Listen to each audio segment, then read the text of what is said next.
जाइए मेरे साथ में और करते जाइए अपना असेसमेंट भी साथ के साथ और सीखते जाइए नई नई चीजें भी। ठीक है। गुड इवनिंग भाई, गुड इवनिंग। मैं ठीक हूँ, आई होप आप लोग सब ठीक होंगे। तो आज की क्लास करने के बाद मुझे पूरा उम्मीद है कि आप लोग वाकई में बहुत ठीक यहाँ पर हो जाओगे। ठीक है। तो चलिए शुरुआत कर लेते हैं आज की क्लास की, और क्लास की शुरुआत में ही आप लोगों ने इतना बड़ा रिकॉर्ड बना दिया वेटिंग का। ठीक है। चलिए भाई, देखिए सामने आपकी स्क्रीन पर जो क्वेश्चन यहाँ पर दिया हुआ है उस क्वेश्चन को समझना है, फिर उससे संबंधित कंसेप्ट यहाँ पर आपको समझने हैं, और एक एक चीज बड़ी बारीकी के साथ समझने हैं, क्योंकि एग्जामिनर यही से चीज आपके एग्जाम में पूछेगा। बस थोड़ा बहुत लैंग्वेज का साथ ट्विस्ट यहाँ पर कर देता है। ठीक है। चलिए शुरुआत कर लेते हैं। सामने आपकी स्क्रीन पर पहला क्वेश्चन दिख रहा है, आप लोग समझने की कोशिश करना क्या कह रहा है पहला क्वेश्चन आपके सामने। पहला क्वेश्चन कहता है कि निम्नलिखित में से क्या वृद्धि यानी कि ग्रोथ से संबंधित नहीं है। क्वेश्चन यहां पर आपको नेगेटिव पूछा है कि क्या ग्रोथ से रिलेटेड आपका नहीं है।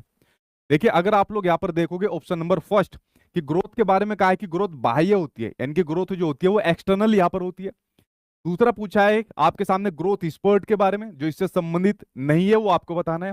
तीसरा ग्रोथ के बारे में कहा है ये संरचनात्मक परिवर्तन यानी कि स्ट्रक्चर चेंज की यहाँ पर बात कही है। एंड फोर्थ यहाँ पर दिया हुआ यह मात्रात्मक और गुणात्मक होती है, यानी कि यह आपके सामने क्वांटिटेटिव भी होती है और क्वालिटेटिव भी यहाँ पर आपके सामने देखने को मिलती है।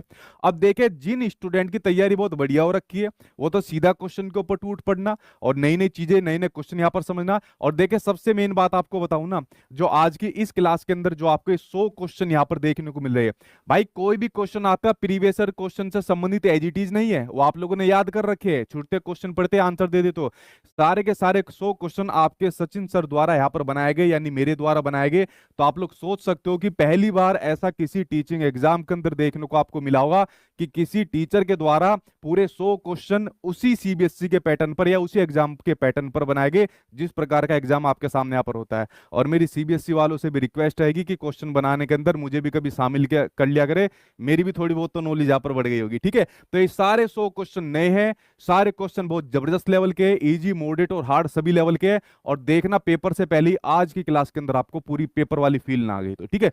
चलिए आप लोग इसका आंसर दीजिए, पोल आपके सामने आ गया है। तब तक मैं यहाँ पर ग्रोथ की आपके सामने बात कर लेता हूँ।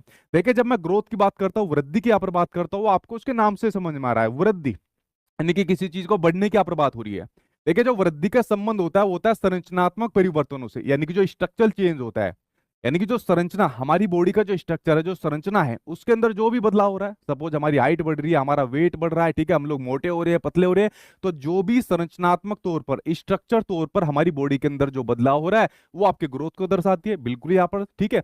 दूसरा कहता है यह बाह्य होती है, एक्सटर्नल होती है, यह आंतरिक नहीं होती भाई। ग्रोथ ग्रोथ जो होती है आंतरिक यानी कि इंटरनल नहीं होती है, ग्रोथ बाह्य होती